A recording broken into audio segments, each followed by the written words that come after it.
Você acabou de ver seu namorado transar com outra mulher, uma cerimônia com todo mundo assistindo. Você tem duas opções: sair correndo dessa comunidade ou colocar uma coroa de flores e escolher ele como sacrifício. Essa é a cena final de Midsommar. E o mais intrigante não é a violência, é que no final do filme essa escolha vai fazer sentido para você.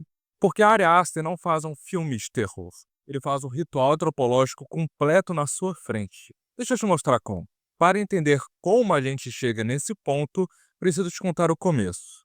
Dani acorda no meio da noite com aquela sensação que você conhece. Algo tá errado, muito errado. Ela checa o celular, mensagem da irmã: "Vou fazer algo terrível, desculpa." Quando a polícia chega na casa da família, encontra todo mundo morto. A irmã encheu a casa de gás e se matou junto com os pais. Dani perde toda a família de uma vez. 6 meses depois, quebrando uma expectativa que a gente poderia ter de um luto, processando o trauma, ela tá numa van cheia de gente indo pra Suécia para um festival de verão. Por quê? Porque o namorado dela, Christian, não tem culhão de terminar com ela depois da tragédia. Então, ele a convida, por pena. Já deu pra sentir que isso não vai acabar bem, né? Mas olha que interessante. Arnold van Gennep, que em 1909 mapeou como todas as culturas humanas fazem a mesma coisa quando alguém precisa mudar de papel social. Tipo, virar adulto, casar, entrar numa religião, se formar. Ele descobriu um padrão universal com 3 fases. Separação, te arrancam do mundo antigo. Margem, te colocam no limbo, onde as regras normais não valem. Agregação, te integram no mundo novo. E o Midsommar é literalmente isso. Dani vai passar pelas 3 fases na nossa frente. A tragédia familiar, separação brutal do mundo antigo. O festival de 9 dias, margem, onde tudo é permitido. A coroa de May Queen, agregação total. Mas é um detalhe que torna tudo mais complexo. Quando eles chegam na comunidade Arga, a primeira coisa que você nota é luz. Não tem noite. É solstício de verão no norte da Suécia. Sol 24 horas, sem escuridão. E os habitantes de Arga recebem eles com uma hospitalidade peculiar. Todo mundo sorri. Todo mundo. Eles oferecem comida, chá especial, obviamente com droga, mostram onde vão dormir, explicam as regras do festival. Parece acolhedor, mas tem algo diferente. Olha essa cena. Repara como todos comem juntos, no mesmo ritmo, fazendo os mesmos gestos. Não é só uma refeição, é um sacramento, com mensalidade e ritual. Basicamente, comer junto não é só uma alimentação, é comunhão, é transferência de identidade.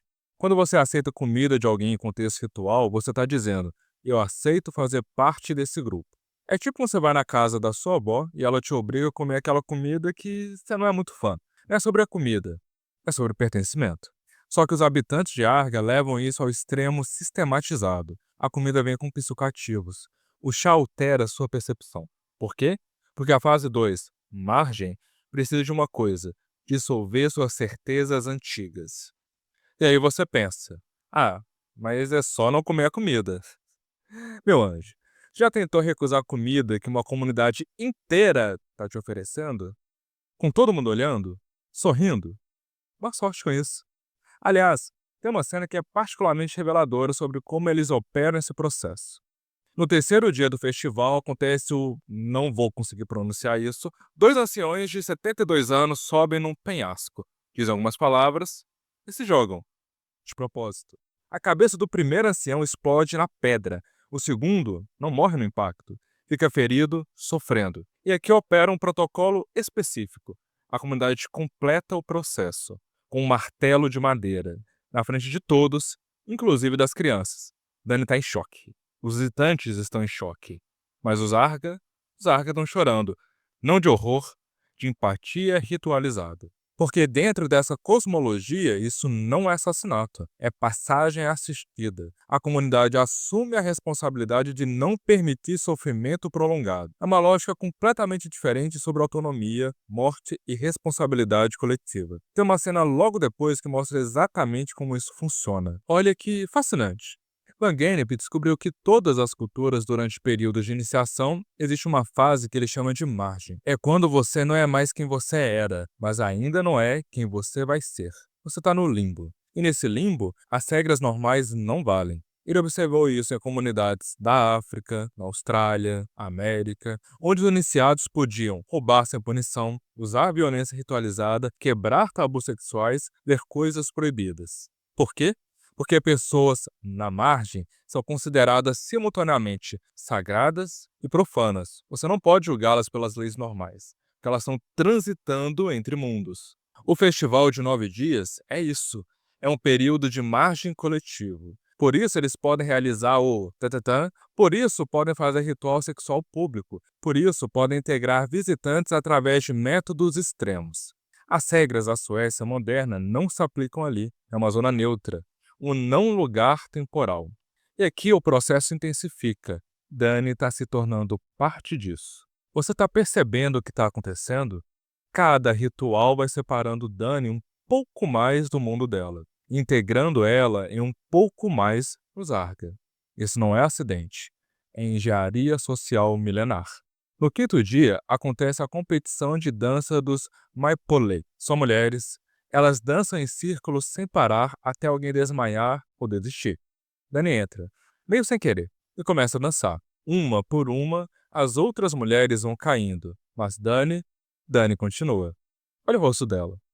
Ela não tá mais dançando para ganhar. Ela tá em transe. E quando ela vence, a comunidade inteira explode em júbilo. Elas a coroam May Queen, cobrem ela de flores, carregam ela nos ombros. Dani sorri. Pela primeira vez desde a morte da família, ela tá feliz. E é aqui onde fica fascinante em termos antropológicos. Esse é o sorriso mais genuíno do filme inteiro. Mas ele vem dentro de uma comunidade que pratica o sacrifício humano. Wagener tem um termo para isso: agregação por performance. Quando você participa ativamente de um ritual, você não está só assistindo, você está se tornando parte daquele grupo. Como quando você canta o hino nacional no estádio de futebol. Por 2 minutos, você não é só você. Você é parte de uma massa coletiva. Agora multiplica isso por 9 dias de rituais constantes. Psicoativos, privação de sono, luz solar 24 horas. Compartilhamento de emoções extremas. Dani não está virando arga porque ela quer conscientemente. Ela está virando arga porque todo o ambiente foi construído para dissolver seu senso individual de identidade. E o próximo estágio vai completar a transformação. Enquanto Dani está sendo coroada, Christian está sendo preparado. Uma garota, chamada Maja, escolheu ele para acasalar ritualmente. Eles levam ele para uma sala cheia de mulheres nuas, todas assistindo, e fazem ele transar com a Maja, na frente de todo mundo. Não é um sexo recreativo, é ritual. As mulheres ficam gemendo junto, sincronizadas, tipo uma orquestra de participação coletiva. Christian está claramente sob efeito de drogas. Mal consegue se mover. Isso não é sedução, é uma integração ritualizada, nesse contexto, quase forçada. Troca ou empréstimo de pessoas como rito de agregação. Para um observador externo, parece transacional, mas para comunidades baseadas em linhagem, sexo ritual, não opera na lógica do desejo individual. Opera na lógica da continuidade coletiva. Christian agora tem uma conexão biológica potencial com Zarga. Se Marge engravidar, e a cena sugere fortemente isso, ele é o pai de uma criança Arga. Ele foi integrado, biologicamente, ritualmente. E agora vem a cena mais brutal do filme. Não pela violência física, mas pela violência emocional. Dani, ainda de coroa, vai procurar Christian.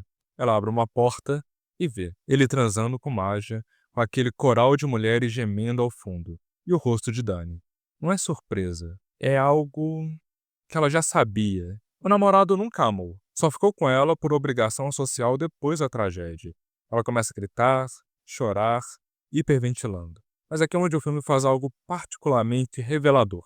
As mulheres Arga, ao redor dela, começam a chorar também, não consolando ela, imitando exatamente o choro dela. Os mesmos gemidos, os mesmos movimentos. É o compartilhamento de dor que fizeram naquele ritual dos dois velhos que se mataram. E pela primeira vez, Dani não se sente sozinha na dor. Pensa nisso. Nos últimos 6 meses, desde que a família dela morreu, ela chorou sozinha. Christian nunca ofereceu esse tipo de presença emocional. Os amigos dele nunca validaram a dor dela dessa forma. Mas essas mulheres Arga, que ela conheceu há poucos dias, Elas sentem como ela. E nesse momento, algo crucial aconteceu. Dani experimenta pela primeira vez desde a morte da família o que Victor Turner, um antropólogo posterior ao Gennep, chamaria de comunitas, dissolução temporária de hierarquias através de sofrimento compartilhado. Christian nunca ofereceu isso. Os amigos dele nunca ofereceram isso. O Zarga oferece. E nesse momento, Dani fez a escolha, mesmo sem perceber ainda. Van Gennep identificou a revelação como elemento crucial das iniciações. Não é só aprender segredos, é perceber a verdade sobre a sua vida anterior. Sabe aquele momento quando você percebe que seus pais não são perfeitos? Ou que seu emprego não é sua vocação? Ou que seu relacionamento acabou faz tempo, você só não admitiu? Isso é revelação ritual, e geralmente vem com transformação. A descoberta desencanta o mundo antigo e libera você para entrar no mundo novo. Dani descobriu que Christian opera numa lógica individualista. Esconder informações, evitar compromisso emocional, manter relacionamentos por obrigação social. A máscara caiu. E agora, ela pode escolher entre dois sistemas: o individualismo, que a deixou sozinha no luto, ou o coletivismo, que compartilhou sua dor. Qual que você escolheria? Último dia do festival. Os Arga precisam de 9 sacrifícios para queimar no templo. 4 já morreram. Os anciões e os amigos. Faltam 5. 4 vão ser voluntários Arga. O 5º tem que ser escolhido. E como Dani é a May Queen, ela escolhe. As opções: um homem Arga aleatório, o Christian. Mas eu sugiro uma escolha para você. Curta o vídeo, compartilhe se gostou e comente com suas opiniões. Voltando. Christian está paralítico, consciente, dentro de uma pele de urso morto olhando para ela, implorando se conseguir falar. E Dani escolhe ele. Sem hesitar, sem lágrimas, com um leve sorriso. Eles arrastam Christian por tempo.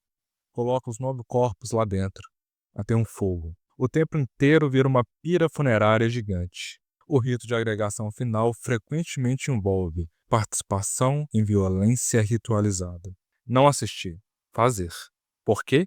Porque quando você age junto com um grupo, em momentos de transgressão extrema, você cria um vínculo compartilhado indissolúvel. Você não pode mais dizer, eu não sou como eles. Você é eles. Dani não assistiu um sacrifício, ela executou Christian. Ela se tornou perpetradora ativa, de coroa, rodeada pelas mulheres Arga, e pela primeira vez no filme inteiro, Dani não está sozinha.